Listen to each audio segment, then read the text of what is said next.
Fala galera, tudo bem com vocês? Sejam todos muito bem-vindos a mais um vídeo do canal do Pequeno Investidor. Pessoal, vamos conversar um pouco aí. O título do vídeo é Sanepar, será que ela vai voltar? Mas vamos conversar um pouco aqui sobre uma ideia que a gente tem, que é normal a gente ter essa ideia. Eu já tive várias vezes, eu acredito que vocês também tiveram, que é sempre a gente achar que uma empresa resiliente ou do porte como a Sanepar vai sempre ter aquele movimento de queda, e a gente sempre acha que aqui é o fundo do poço e depois ela vai voltar ao valor anterior, ou quem sabe até explodir aí. E por que eu estou falando isso, galera?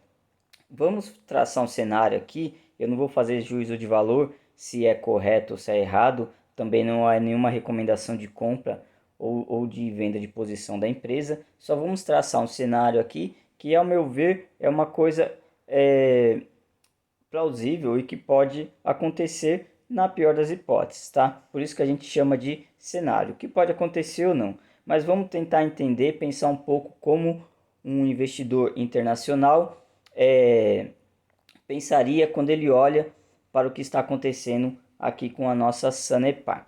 Então vamos lá. Galera, quando a gente faz aí a análise de uma empresa, vocês já devem ter feito isso também, né? A gente sempre olha dois aspectos que são, ao meu ver, os mais importantes. A gente olha aí o aspecto qualitativo da empresa e a gente olha também o aspecto quantitativo da empresa. Qual que seria o aspecto qualitativo? No aspecto qualitativo, a gente vai analisar o cenário externo da empresa e tudo que pode impactar no negócio dessa instituição. Por exemplo, a gente vai verificar. Vamos pegar o exemplo da Sanepar. Então, na Sanepar, a gente vai verificar regime de chuva, né? Como que estão os reservatórios. Depende da Sanepar. Em parte, né? A gente viu que agora ela está construindo uma barragem, teve aí já uma tecnologia nova que ela utilizou. Então, assim, é uma coisa que está meio controlada, meio que não controlada. Então, vamos lá. A gente tem aí regime de chuva, a gente tem concessões, a gente tem intervenção governamental, a gente tem cenário econômico. A gente sabe que quando a economia vai bem, o governo tende a o quê? Aumentar imposto, a fazer um pouco mais de investimentos, tá certo? Quando a economia vai mal, o governo tende a fazer o quê? Tentar dar um pouco mais de isenções nas tarifas, não aumentar aí salário do funcionalismo público, tentar manter ali as contas em ordem, porque ninguém sabe o que vai acontecer. A gente sempre tem que pensar o que? O governo depende de arrecadação. Se a economia vai mal, o governo também vai mal. Então, basicamente, esse seria o cenário externo da Sanepar.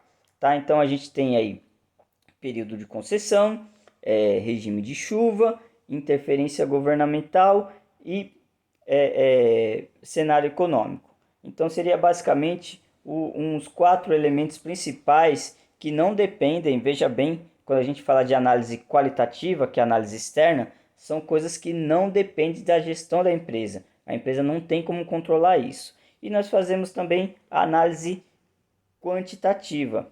Essa sim, nós vamos olhar para os números, vamos verificar lucro, vamos verificar quanto que a empresa precisa reinvestir em capex para continuar ali com o seu ramo de negócio, vamos verificar endividamento, vamos verificar crescimento da receita, todos esses números que vocês e eu como investidor a gente costuma analisar, tá?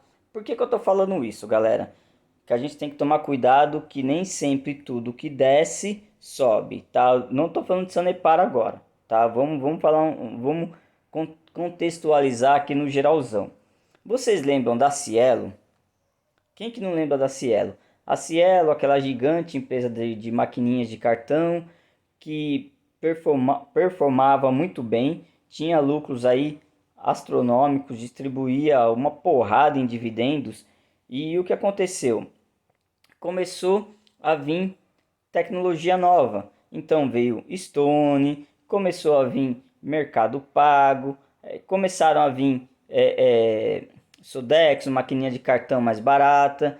E o que aconteceu com a análise qualitativa da empresa? O que aconteceu com a análise qualitativa da empresa? Verificou-se que aquele mercado onde a Cielo reinava ali de forma absoluta estava ameaçado, porque novas tecnologias estavam permitindo que outras empresas também participassem daquele mercado a um custo menor. Com isso, galera, tendo em vista essa análise qualitativa, o que aconteceu? Houve um reflexo nos números da empresa, ou seja, houve um reflexo na análise quantitativa da empresa. A empresa começou a perder mercado, começou a perder receita, começou a perder margem e a cotação, logicamente, acompanhou. Eu lembro que eu comprei Cielo na faixa de R$ 25, depois cheguei a vender ali a 29, porque eu achei que subiu muito. E quando começaram esses rumores que a Stone estava entrando,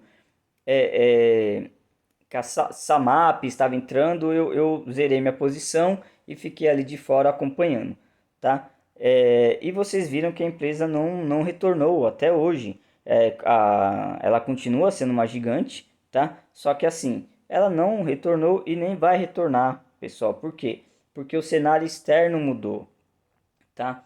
Agora vamos voltar, vamos analisar a Sanepar como se fosse vamos analisar a Sanepar de forma externa. O que está acontecendo com o cenário externo? O que a AGEPAR, que é a agência reguladora, disse aos investidores quando ela tomou aquelas decisões recentes aí no ano de 2020? Só fazendo uma retrospectiva aqui, a AGEPAR já tinha sido costurado um reajuste que estava para entrar em vigor no período de agosto de 2020, que seria um reajuste de 9,6% na tarifa da Sanepar.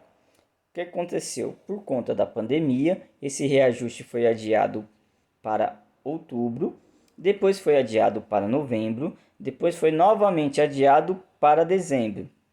Só que em dezembro, a AGEPAR chegou ao mercado e disse um papo reto, falou: galera, é o seguinte, eu, como agência reguladora e vinculada ao governo, estou vendo que a crise econômica está longe de acabar. Estou vendo que muitas pessoas perderam renda. Então, o que a gente decidiu? O reajuste da Sanepar não vai ser mais de 9,6%, será de 5,11% e será aplicado apenas a partir de fevereiro. E outra coisa, eu também não quero mais que seja vinculado ao índice do IGPM, que ficou em 23,4%. A gente agora vai aplicar o reajuste baseado no índice do IPCA, que está ali na casa de 4,5%. Então, pessoal, o que a AGEPAR disse para o mercado é o seguinte: eu não estou preocupado com você, investidor, eu não estou preocupado com o seu lucro, eu quero apenas que a empresa cumpra a função social para a qual ela foi designada, qual seja, prestar o serviço de fornecimento de água e saneamento básico. Vocês entendem, galera, que o governo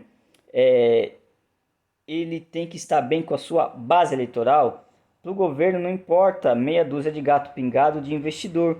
Para o governo, né, importa a sua base eleitoral. Então o governo vai querer tentar fazer o quê? Sempre fazer uma boa gestão, não aumentar tarifas, não aumentar taxas, de forma que ele consiga ali se reeleger ou até, quem sabe, indicar alguém ali do seu partido. Então, essa ingerência política por trás da Sanepar, não estou dizendo se isso é bom ou ruim, tá, pessoal? A gente tem que sempre ter em mente que a Sanepar, ela ali fornece água para milhões de pessoas. Então, assim, um reajuste de 9%, eu acho que nesse período seria, sim, descabido, tá? Mas vamos olhar do ponto de vista do investidor, tá certo? O investidor, quando olha para essa ingerência, ele acaba ficando preocupado, porque ele pensa o seguinte, vamos supor que o governo ele começa a olhar para os números da Sanepar e veja que a empresa todo ano está dando ali 1 bilhão de lucro. E ele pensa o seguinte, fala, poxa, mas por que essa empresa tem que dar 1 bilhão de lucro e distribuir parte desses dividendos, sendo que eu ainda tenho várias pessoas que necessitam ali de saneamento básico.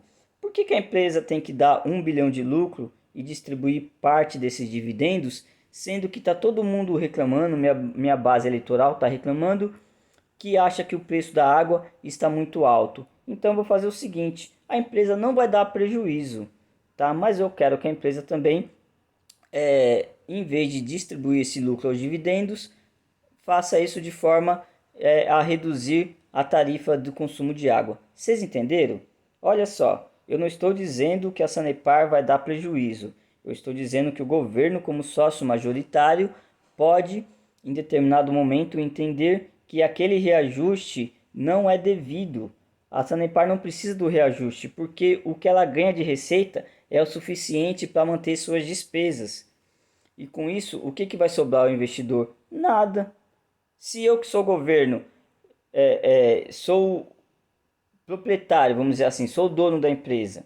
Se eu pagar todas as contas daquela empresa, se eu pagar os administradores, diretores, cargos políticos e raio que o parta que deve ter lá dentro, se eu conseguir pagar todo mundo, cara, por que eu preciso pagar ali dividendos para o investidor? Eu não preciso, você entendeu? Eu quero estar bem com todo mundo que está dentro da Sanepar, que são meus apadrinhados, e também eu quero estar bem com minha base eleitoral. Então é isso que o investidor estrangeiro ele olha quando ele vê uma empresa que é vinculada ao setor público. Eu tenho até um vídeo no canal aí que eu falo sobre isso, que as empresas que as empresas geridas que são de propriedade de órgãos públicos, elas são negociadas abaixo do valor patrimonial. Por que esse desconto? Será que é porque está barata? Não, galera, não é que está barato. É porque essa ingerência ela acaba sempre prejudicando na rentabilidade da empresa. Acaba sempre prejudicando no crescimento da empresa. Uma empresa que é 100% privada, ela sempre vai visar o lucro. Agora, uma empresa onde seu gestor é o governo público, não necessariamente ele vai visar o lucro. Muitas vezes ele vai visar o bem-estar social, tá bom? Então é isso que eu queria dizer para vocês. Tomem cuidado com vídeos que a gente acaba assistindo na internet. A gente tem sempre essa sensação de, nossa, todo mundo tá falando que tá barato, eu vou comprar Sanepar, quando começar a subir vai resolver a minha vida. Só que, pessoal, a gente tem que tomar cuidado que nem sempre o que cai volta ao valor original. Então fique esperto, estude a empresa, faça bons investimentos e fiquem com Deus.